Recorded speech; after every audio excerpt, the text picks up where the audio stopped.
আল্লাহর নবীজি আবু বকর রাদিয়াল্লাহু তাআলা আনহুকে গত 1 থেকে 2 মাস আগে বলেছিলেন, হে আমার বন্ধু, হে আমার সাহচর্য, মদিনায় চলে যাব হিজরত করিয়া, কারণ মক্কার কাফেরদের অত্যাচারে আমি মনে হয় মক্কায় থাকতে পারবো না। পিতামাতার আমার এই জন্মভূমিতে আমার পিতামাতার ঘর মাটির মধ্যে মনে হয় আমি থাকতে পারবো না। তুমি প্রস্তুত থাকিও, আমি যে কোনো একদিন আল্লাহর অর্ডার আসলে তোমাকে নিয়ে মদিনায় পাড়ি দিব। ঘটনাক্রমে একদিন মক্কার কাফেররা নবীজির বাড়ির চতুর্দিক দিয়ে ঘেরাও করে নিয়েছে। আজকে এই রাতের ভিতরে মুহাম্মদের লাশ, মুহাম্মদের কল্লাটা তার শরীর থেকে আমরা দুখণ্ডিত করে ফেলব। আল্লাহ তাআলার অর্ডার আসলে জিব্রাইলের মাধ্যমে, ওগো নবী, আপনার বাড়ি পুরাটা ঘেরাও করে নিয়েছে এই কাফের সম্প্রদায়ের দল। আপনাকে মারার জন্য তারা পুরাটা বাড়ি বেষ্টন করে নিয়েছে। ওগো নবীজি, আপনি এক মুষ্টি মাটি নিয়ে আল্লাহু আকবারের ধ্বনি দিয়ে বিসমিল্লাহ বলিয়া ফু দিয়া আসমানের দিকে এই মাটিগুলা ছুঁড়ে ফেলে দেন। পরবর্তীতে কারিশমা যা করার একমাত্র করবেন কে? কে করবেন বলেন? আল্লাহর উপর আর কেউ আছে? আল্লাহ যদি চায় সব কিছুই হয়। মাওলা কারীম কেমন কারিশমা দেখাইছে আপনারা শুনেন। আল্লাহর নবীজি এক মুষ্টি মাটি নিয়ে বিসমিল্লাহ বলি আসমানের দিকে ছুঁড়ে মারলেন।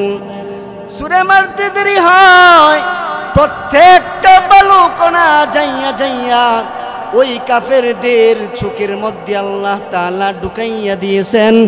আর ওই বালু কণা চোখের মধ্যে ঢুকতে দেরি হয়েছে, আর রব্বুল আলামিন প্রত্যেকটা কাফেরের চোখের মধ্যে পর্দা পালাইতে 2 সেকেন্ড দেরি করে না। সুবহানাল্লাহ বলেন। আল্লাহর নবীজি দরজা খুলিয়া ঘর থেকে বাহির হইয়া প্রত্যেকটা কাফেরের সামনে দিক দিয়ে হেঁটে হেঁটে চলে যাচ্ছেন, কিন্তু কোনো কাফের দেখতে পারে নাই। নবীজি যাইয়া আবু বকর রাদিয়াল্লাহু তাআলা আনহুর দরজার মধ্যে কড়া নাড়তে দেরি হয়েছে। আল্লাহর কসম করে বলি, দরজার মধ্যে কড়া নাড়তে দেরি হয়েছিল, আর আবু বকর রাদিয়াল্লাহু তাআলা আনহু দরজা খুলতে 1 সেকেন্ডেও দেরি করে নাই। নবী করিম সাল্লাল্লাহু আলাইহি ওয়াসাল্লাম ডাক দিয়ে বললেন, হে আমার বন্ধু, আমাকে একটি প্রশ্নের উত্তর দিবা, জানতে খুব ইচ্ছা হয়। বলে, ইয়া রাসূলুল্লাহ, ইয়া হাবিবাল্লাহ, কি এমন প্রশ্নের উত্তর আপনি আমার কাছে জানতে চান? বলে, হে আবু বকর, আমি রাত্রে এখন বাজে 1টা, রাতের বেলা আমি দরজার মধ্যে কড়া নাড়তে দেরি হয়েছে, তুমি সাথে সাথে দরজা খুলে দিয়েছো, এর কারণটা কি আমি জানতে চাই।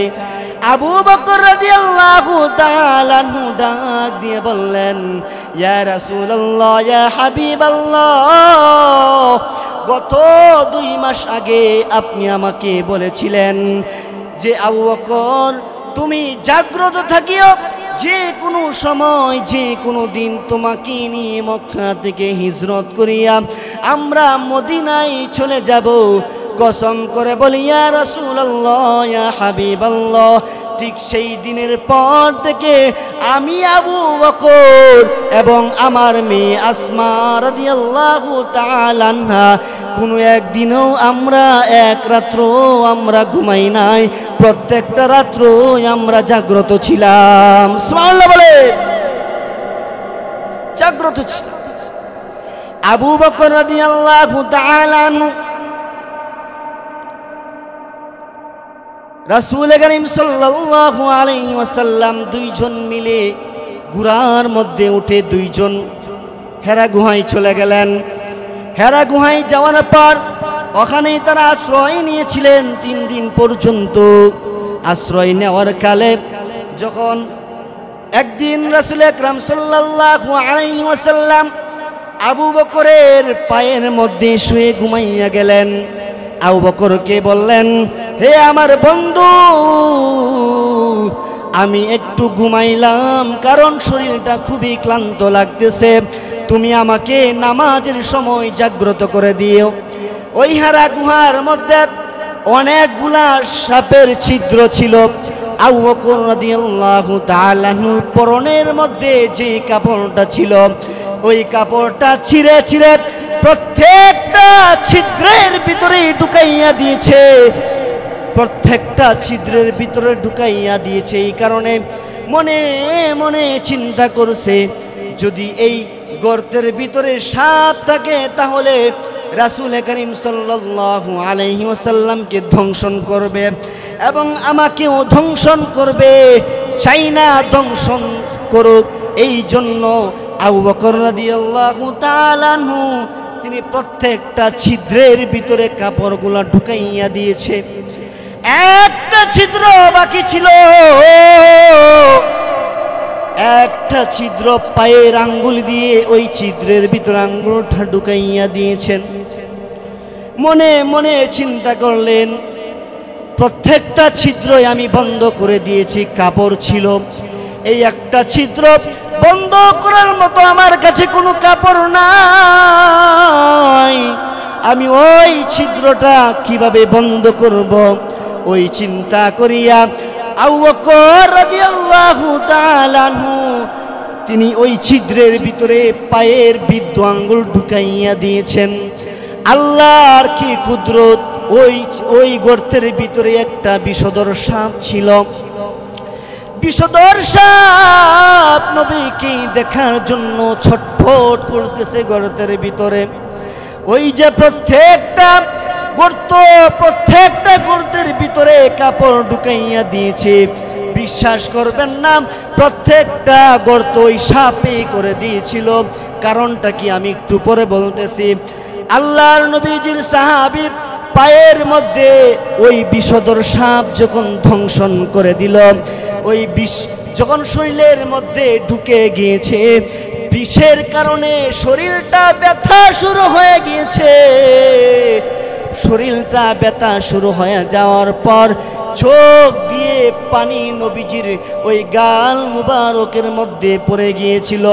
হঠাৎ করিয়া নবী করিম সাল্লাল্লাহু আলাইহি ওয়াসাল্লাম উনার চোখগুলা ঘুমের মধ্যে ছিলেন, জাগ্রত হয়ে গেলেন। বলতেছেন, আবু বকর, কিসের জন্য কান্না করো?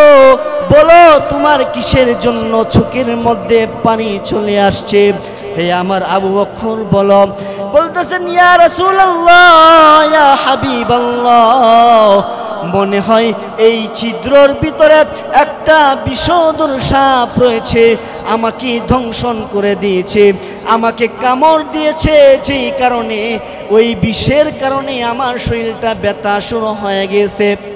আল্লাহর নবীজি মুখের মধ্যে লালা মুবারক ওই ছিদ্রের মধ্যে লাগানোর পর আল্লাহ রাব্বুল আলামিন ওই বিষগুলাকে সেকেন্ডের ভিতরে পানি বানাইয়া দিয়েছে। সুবহানাল্লাহ বলে, জুড়ে বলতে হবে তাকবীর, সুবহানাল্লাহ জুড়ে বলতে হবে, সুবহানাল্লাহ, নারায়ে তাকবীর, একটু জুড়ে বলতে হবে, নারায়ে তাকবীর, নারায়ে তাকবীর। শরীরটাকে একটু গরম করতে হবে, লড়াছাড়ায় বসতে হবে। শরীরের মধ্যে যখন ক্লান্তি ভাব চলে আসবে, মনে করতে হবে আমি কোনো গানের মঞ্চে আসি নাই, আমি কোনো গুনার কাজের মধ্যে আসি নাই, আমি কোনো টিভি দেখতেছি না, আমি কোনো শাকিব খানের ছবি দেখতেছি না, আমি কোনো হিন্দি গান দেখতেছি না, আমি কোনো কিছুই দেখতেছি না।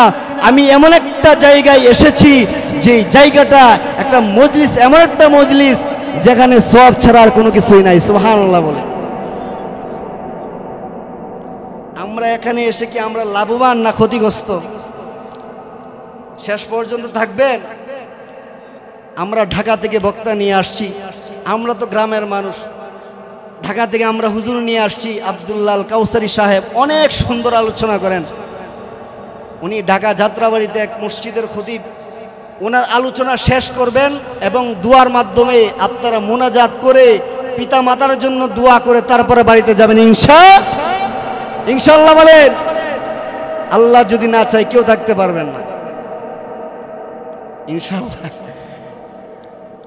তো আমি যে আলোচনা করতেছিলাম, পরে রাসূল করিম সাল্লাল্লাহু আলাইহি ওয়াসাল্লাম সাপকে বদদুয়া দিতেছেন, এর সাপ তুমি কি জানো না কে এখানে?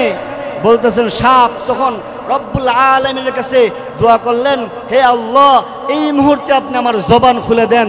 রব্বুল আলামিন ওই সাপের জবান খুলে দিয়েছেন, সুবহানাল্লাহ। রাসূল আকরাম সাল্লাল্লাহু আলাইহি ওয়াসাল্লাম সাপকে ডেকে ডেকে বললেন, এর সাপ তুমি কেন আবু বকরের পায়ের মধ্যে কামড় দিয়েছ বলো। সাপ জবান যখন খুলে গেলেন, জবান খুলে যাওয়ার পর নবীকে ডেকে ডেকে বলতেছেন, ইয়া রাসূলুল্লাহ, ইয়া হাবিবাল্লাহ, আরো 100 বছর পূর্বে এরকম একটা মাহফিলের পাশ দিয়ে আমি যাইতেছিলাম। আগের জামানায় পাদ্রীগুলো, আগের জমানায় যারা পণ্ডিত ছিল, তারা বলেছিল এমন একটা জামানা আসবে, এমন একটা সময় আসবে, যেই সময় শেষ নবী বলে একজন নবী আসবে, তার নাম হবে মুহাম্মদ। আর সেই মুহাম্মদ একদিন এই হেরা গুহার মধ্যে যাইয়া সে একদিন বিশ্রাম বা আশ্রয় নিবে। এই কথা যখন আমি 100 বছর পূর্বে শুনেছিলাম, ইয়া রাসূলুল্লাহ, ইয়া হাবিবাল্লাহ, সেই দিন থেকে আমি এই হেরা গুহার মধ্যে আশ্রয় নিয়েছি। আর এতগুলা ছিদ্র দেখতেছেন, প্রত্যেকটা ছিদ্রগুলো আমি নিজেই করেছি। কারণ কি জানেন, প্রত্যেকটা ছিদ্রর একটাই রাস্তা। আর এই আবু বকর রাদিয়াল্লাহু তাআলা আনহু যখন প্রত্যেকটা ছিদ্রের মুখ যখন বন্ধ করে দিয়েছে, আমি কোনো ছিদ্র দিয়ে আমি আপনাকে দেখতে পারি নাই। শেষ পর্যন্ত এই ছিদ্র যখন মুখ খোলা রয়েছে, আর ওই ছিদ্রের ভিতরে আবু বকর রাদিয়াল্লাহু তাআলা আনহুর পা ঢুকাইয়া দিয়েছে। আমি আপনাকে 100 বছর আগের থেকে আপনাকে দেখার জন্য আমি এই হেরা গুহার মধ্যে আশ্রয় নিয়েছি। হে নবী, আপনি নিজেই বলেন এই মুহূর্তে আমার কি করণীয় ছিল? আমি আপনাকে দেখার জন্য ছটফট করতেছিলাম, আপনাকে দেখতে পারি না। এই আবু বকর পা দেওয়ার কারণে আর ছিদ্রগুলো বন্ধ করে দেওয়ার কারণে আমি আপনাকে দেখতে পারি নাই। শেষ পর্যন্ত আবু বকরের পায়ের মধ্যে আমি নিজেই বাধ্য হয়েছি দংশন করার জন্য। হে রাসূলুল্লাহ, ইয়া হাবিবাল্লাহ, আপনি আমাকে ক্ষমা করে দিন, কারণ আমার নিজের ভুল হয়েছে, নিজের ভুল নিজেই স্বীকার করলাম। তাহলে বুঝতে পারেন একজন সাপ, একটা সাপে যদি নবীকে এত ভালোবাসতে পারে, সাহাবায়ে কেরামরা যদি নবীকে ভালোবেসে জীবন দিতে পারে, তাহলে আমি আর আপনি কেন নবীর জন্য জীবন দিতে পারবো না? জীবন দিতে প্রস্তুত আছেন ইনশাআল্লাহ বলেন?